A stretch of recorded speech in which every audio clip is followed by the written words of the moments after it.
जैसे कि last episode में हमने जियान को देखा कि उसने पॉइजन गर्ल को मना लिया है और पॉइजन गर्ल अपने सभी सैनिकों के साथ वापस चली गई है। और फिर अगले दिन जियान को पॉइजन गर्ल का लेटर आता है जिसमें वो उसे पहाड़ी पर मिलने को बुलाती है और उस लेटर को पढ़कर उसे पता चलता है कि ये युद्ध जियान की वजह से शुरू हुआ है। सोल हॉल जियान को पकड़ने के लिए इतना ज्यादा डेस्परेट है कि उसने ही इन तीनों सेक्ट को जियामा एम्पायर के खिलाफ खड़ा किया है ताकि सोल हॉल को जियान मिल सके और इसके बदले में ही उसने पॉइजन गर्ल को ठीक करने का वादा किया था, इसलिए पॉइजन गर्ल ऐसा कर रही थी। जियान और क्वीन मेड्यूसा उसकी बताई हुई जगह पर उसका वेट कर रहे थे, लेकिन टाइम होने के बावजूद भी वो अभी तक नहीं आई थी। इसलिए क्वीन मेड्यूसा कहती है कि वो भरोसे के लायक नहीं है और क्या पता हमें यहाँ बुलाकर वो पीछे से हमला कर दे। जिस पर जियान हंसकर कहता है कि तुम्हें अब मेरा पीछा करने की जरूरत नहीं है, मेरे ऊपर कोई खतरा नहीं है, लिटिल फेरी डॉक्टर मुझ पर हमला नहीं करेगी। जिस पर क्वीन मेड्यूसा कहती है कि किसे क्या पता कि वो सच में पीछे हट गई है या सिर्फ पीछे हटने का दिखावा कर रही है।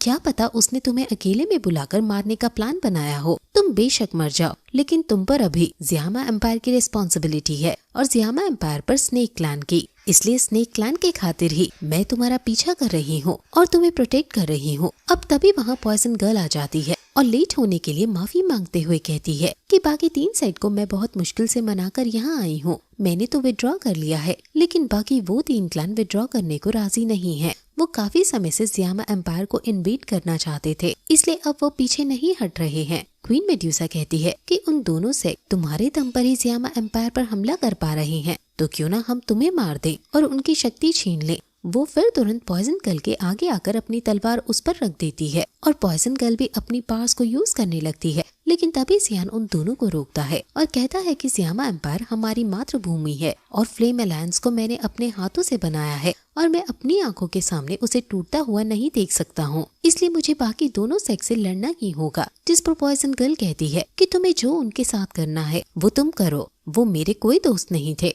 हमने बस मिलिट्री अलायंस एस्टैब्लिश की थी ताकि हमारे कॉमन गोल्स पूरे हो सके।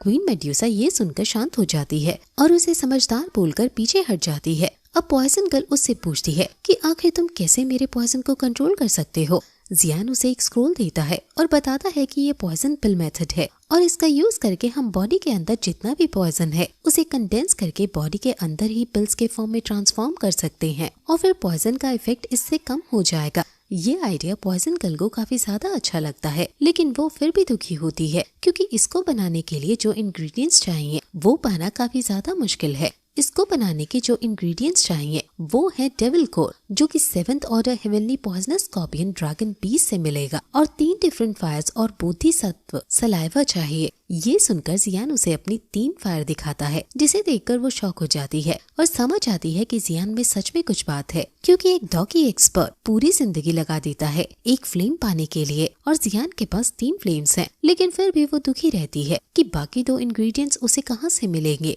जिस पर जियान कहता है कि मैं इसको ढूंढने की पूरी कोशिश करूंगा। पॉइजन गर्ल कहती है कि मैं भी तुम्हें इन 2 इंग्रेडिएंट्स की इन्फॉर्मेशन देने की कोशिश करूंगी। अब ये कहकर वो वहाँ से चली जाती है, लेकिन जाते जाते वो रुक जाती है और जियान से दुखी होते हुए पूछती है कि जैसे कि तुम मुझे देख रहे हो, क्या तुम्हें फिर भी लगता है कि मैं तुम्हारी दोस्त हूँ। जिस पर जियान मुस्कुराते हुए कहता है कि जैसे कि मैंने पहले भी कहा था कि चाहे कुछ भी हो जाए हम हमेशा दोस्त रहेंगे। ये सुनकर एक हल्की सी मुस्कान को लिए पॉइजन गर्ल वहाँ से चली जाती है। क्वीन मेड्यूसा जियान से कहती है कि मुझे नहीं पता था कि तुम्हारे इतने दोस्त हैं जिनसे मेरी भी मुलाकात होगी। जिस पर जियान कहता है कि इसको तो मैंने भी एक्सपेक्ट नहीं किया था कि ये इतनी ताकतवर और खतरनाक बन जाएगी। क्वीन मेड्यूसा पूछती है कि क्या तुम उस पर ट्रस्ट कर सकते हो। जियान हाँ कहता है, ये बताते हुए कि अगर वो हमें मारना चाहती थी अभी वो हमें घेर कर मार सकती थी, लेकिन उसने ऐसा नहीं किया। क्वीन मेड्यूसा अब उससे कल स्नेक क्लैन चलने को कहती है क्योंकि एल्डर्स को जियान से कुछ बात करनी है। उनके पास कुछ इम्पोर्टेंट है जो वो तुमसे डिस्कस करना चाहते हैं और इस बारे में जियान को खुद नहीं पता है।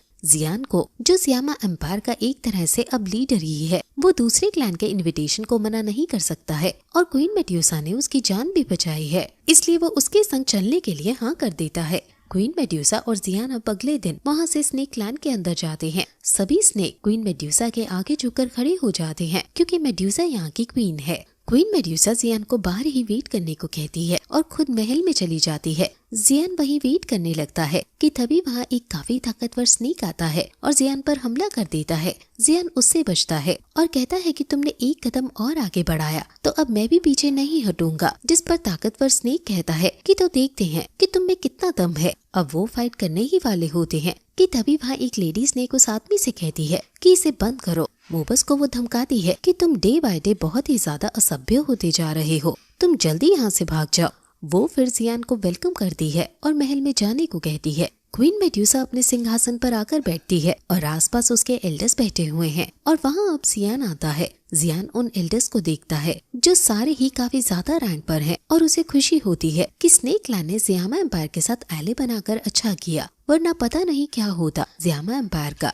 जियान उन चारों एल्डर्स के सामने ग्रीट करता है और एल्डर्स एक एक करके अपना इंट्रो जियान को देते हैं और कहते हैं कि हमने तुम्हें कुछ बहुत इंपॉर्टेंट डिस्कस करने को बुलाया है। चुयू एम्पायर ने स्नेक क्लैन को बस ऑलमोस्ट खत्म कर ही दिया था, लेकिन वो तो रॉयल फैमिली ने ज़ियामा एम्पायर की तरफ से हमें प्रॉमिस किया कि वो एले बनाकर स्नेक क्लैन को बचाएगा। लेकिन ज़ियामा एम्पायर में रॉयल फैमिली से ज्यादा तुम्हारी फ्लेम अलायंस को लीडर माना जाता है, इसलिए हम सीधे तुमसे बात करना चाहते हैं। इसलिए अब हम देखेंगे कि तुमने ज़ियामा एम्पायर का असली लीडर बनने की काबिलियत है भी या नहीं। ये कहकर वो सभी लीडर्स अपनी पावर का यूज करते हैं और जियान के आसपास एक केज क्रिएट कर देते हैं। जियान कहता है कि इस गुस्ताखी के लिए बेशक स्नेक क्लैन ने ज़ियामा एम्पायर के साथ हाथ मिला लिया, लेकिन अगर फिर भी स्नेक क्लैन मेरे संग बेफालतू में ऐसा करेंगे तो मुझे डर है कि इससे स्नेक क्लैन को बहुत मुसीबत का सामना करना पड़ेगा। वो उन्हें ऐसा कहकर धमकी दे रहा है और कहता है कि काइल लिन ने मेरी जान बचाई है, लेकिन इसका ये मतलब नहीं है कि आप ऐसे ही यहाँ मुझे बुलाकर ह्यूमिलिएट करेंगे। जियान अभी अपनी फ्लेम्स निकालता है और क्वीन मेड्यूसा एल्डर से कहती है कि आप तो बस बात करने के लिए इससे मिलना चाहते थे, तो ये सब क्या है। असल में एल्डर्स जियान की फेमस हेवनली फ्लेम्स देखना चाहते थे, इसलिए उन्होंने ऐसा किया और वो अब रुक जाते हैं और कहते हैं कि तुम सच में काफी ताकतवर हो और अब हम तुम्हें ऐसे नहीं डराएंगे। जियान फिर मुस्कुराते हुए एल्डर से कहता है कि अगर आपको कुछ बात करनी है तो प्लीज डायरेक्ट कहें। जिस पर एल्डर्स कहते हैं कि जब क्वीन मेड्यूसा यहाँ वापस आए तो क्वीन मेड्यूसा के ऊपर एनर्जी के 2 स्ट्रैंड्स पाए जो उसकी हेल्थ को इफेक्ट कर रहे हैं। अगर उन्हें नहीं रोका गया तो क्वीन मेड्यूसा के अंदर ही एनर्जी फट जाएगी। ये बात क्वीन मेड्यूसा को खुद भी अभी पता चली है। ये 2 एनर्जी हैं, हेवन डेवरिंग पैथर्न और residual energy of fallen heart flame की। अगर हमने फॉलन हार्ट फ्लेम को पूरी तरह से नहीं हटाया तो फिर क्वीन मेड्यूसा की असली बॉडी हेवन डेवरिंग पैटर्न से मर्ज नहीं हो पाएगी और इसका मतलब ये है कि क्वीन मेड्यूसा 2 साल से ज्यादा नहीं जी पाएगी। इसलिए अगर अब तुम क्वीन मेड्यूसा की जान बचाना चाहते हो तो तुम्हें सीक्रेट मेथड का यूज करना ही होगा फॉलन हार्ट फ्लेम के अवशेषों को हटाने के लिए। लेकिन इस मीडियम सीक्रेट मेथड को करने के लिए हमें 6 ग्रेड पिल, जिसका नाम स्नेक मैरो डेसिडुआ पिल है, वो चाहिए होगी। लेकिन इस पिल से कोई गारंटी नहीं है कि मेड्यूसा ठीक हो जाएगी, लेकिन अगर 7 ग्रेड की पिल होगी तो चांसेस ठीक होने के ज्यादा होंगे। लेकिन 7 ग्रेड की पिल भला कौन ही बनाएगा, क्योंकि ऐसी पिल से वो ही अल्केमिस्ट बना सकता है जो 3 फायर रखता हो, और ऐसा इस पूरे कॉन्टिनेंट में कोई पैदा नहीं हुआ जिस पर एक साथ 3 फ्लेम है। जिस पर क्वीन मेड्यूसा कहती है कि फिर 7 ग्रेड की पिल बनाने की कोई जरूरत नहीं।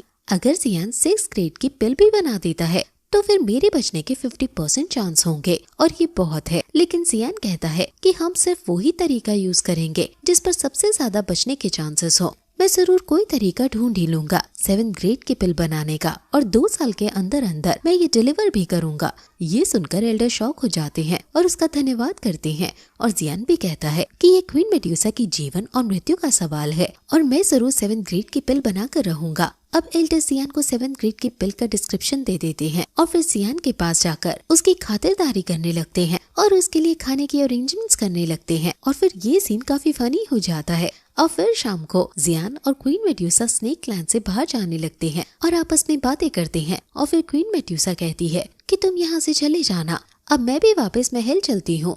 जियान क्वीन मेड्यूसा को ऐसे जाता देख दुखी है और फिर ये एपिसोड यहीं खत्म हो जाता है।